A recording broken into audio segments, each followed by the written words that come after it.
Okay, so I'll do this. Now again, I'm not in favor of shape-shifted solves, but this looks really fun. All right, so we're gonna do a 3x3 solve. That's how I started off. I'll start off with a green layer because of, well, reasons. Anyway, so I'm gonna put this in. Oh, yeah, let me make sure I have my, so this is the red. I'll start off with greens because that's just what I do. This is the green and red, so we'll move this to the red and move this up, boom. So there we have it here. So I'm just putting in the, okay, this is already in. This green goes with the yellow, which is here, so I'm going to move this down, move this like so, and move this up. Alright, so you can see you can see the shape shifting here. Moving this up, now you see this orange is associated with this orange, and move this up here. Okay, so we have our cross in here. This is really exciting because it's not something I've done before. So this is hearkening back to my enjoyments of solving. Leave it to the creativity of Twisty-Tex to think of something like that. Okay, I'm going to put a corner in, and putting this up like so. Okay, so this is the green, red, and orange corner. The other corner, here's another one, and this is green, white, and red. So I'm going to RD this sucker up here. So this is fine over here. Now I hope Twisty-Tex wanted me to solve this because it suddenly occurs to me maybe he just wanted me to demonstrate it. But that would be a temptation, that would be cruel and unusual punishment if he didn't allow for me to do this. Okay, I'm putting this corner in here as well.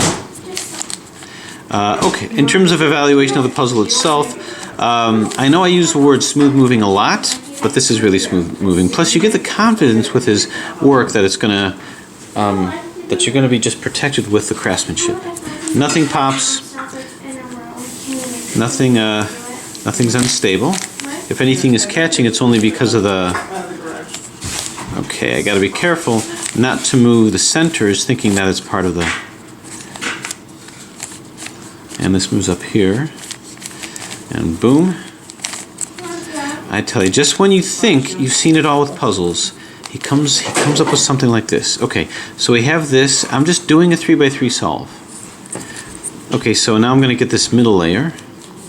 You know, I've done 3x5x7 so many times, and just when I thought I'd done it all, this yellow will come here, this happens. Just rekindles what it is about puzzles that you love so much. Turn, turn, and turn. Okay, so this is in here. Anything that's not blue, for instance, here's an orange and white, so it's going to come into here with the orange here. I'm skipping all of this stuff. Turn, turn. Now what's going to be fun is, if and when I solve this, is to get it back into its cubic form. So it's the gift that keeps on giving. Okay, what else we got here? Alright, I think, is that it? No, not this. This needs to go here. So I'm going to just do a 2R, 2U. Do you know one of my chargers that was down here, Jessica? 2R, 2U, 2R, 2U. Okay, that did pop this one in. This one has to come out, so I'm going to do the middle algorithm to get it out. So what will this puzzle turn into? You know, what'd be interesting is if the final shape of this puzzle had a shape. I mean, a discernible shape. Kind of like the cube illusion from Tony Fisher, where when it's solved it formed an illusion. What if you went from a cube to another solved state that was a completely different shape altogether? So it's like two solved states, a cube and some other shape. Got that, Casey? Go ahead and get to work on that. Up, turn, turn. Now I assume this is just going to look like, you know, a chaotic shape with the right colors, but maybe there's something else. Maybe there's something else. Okay, so this is the middle layer. Now the top layer, I'm going to get the cross. Here's the line. So it's going to be F, R, Wait, I didn't look on the chat. U, R, I, U, I, F, I. Okay, that gets my cross, as you can see. And now I need to rotate my corners up to do that. Well, let's get these in. So this is in, this is not in, this is not in. If I move it here, this is in and this is in. So I'm going to do a SUNY R, U, R, I, U, R, 2U, R, I. Okay. Move this back. Oop. Here, so the red matches, the white matches, the orange matches, and the yellow matches. Okay, anything that's actually in, not this one and not this one. So none of them are in, so I'm just going to do a random U, R, U, I, L, I, U, R, I, U, I, L. Okay? We see which one of these is in. It's not this. It's not this. It's not this. That's not this. Okay, so nothing as of yet. Hello? Jesse, see these new puzzles? Yeah. This was brought by Twisty Tex. Isn't that cool? Yeah. Cool, huh? So cool that you want to get started on Twisty puzzles? Not that cool yet. Right? Daddy, Yeah, honey.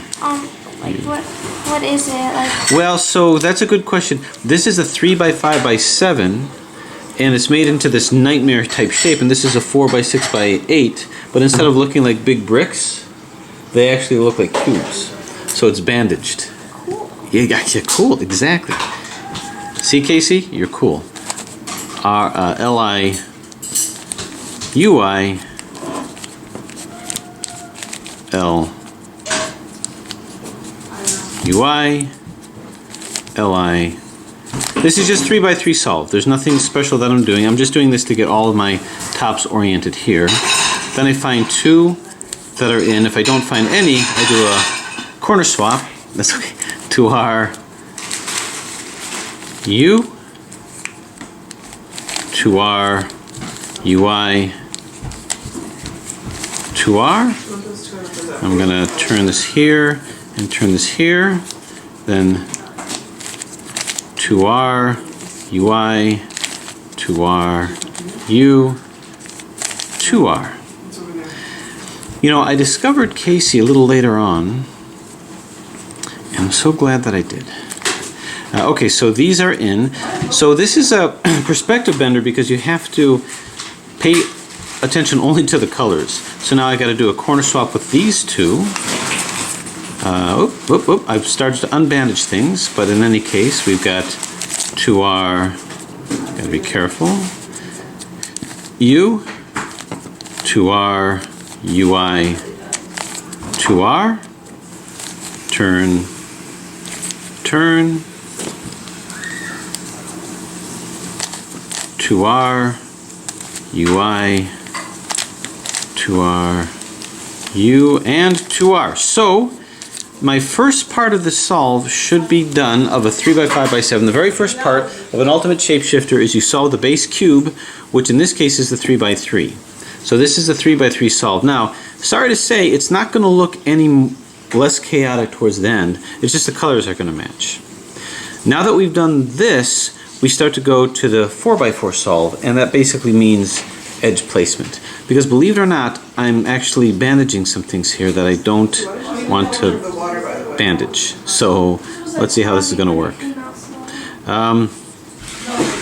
I can already anticipate a potential challenge with this that's unlike anything else. But the next step is truly going to be getting the edges back in. I just realized this is in, this is not in, and this is not in. Yeah, this, so I'm actually not done with my 3x3 solve yet. I have to do edge swaps. 2R, 2U, 2R, 2U, 2R, 2U. Moving this over here to swap red for white. 2R,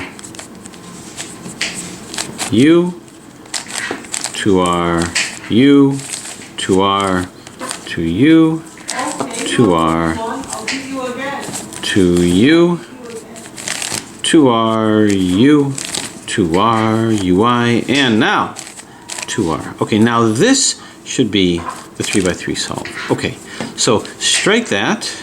I already had my perspective blown a little bit, so now we're getting a little closer. This is the 3x3 solve.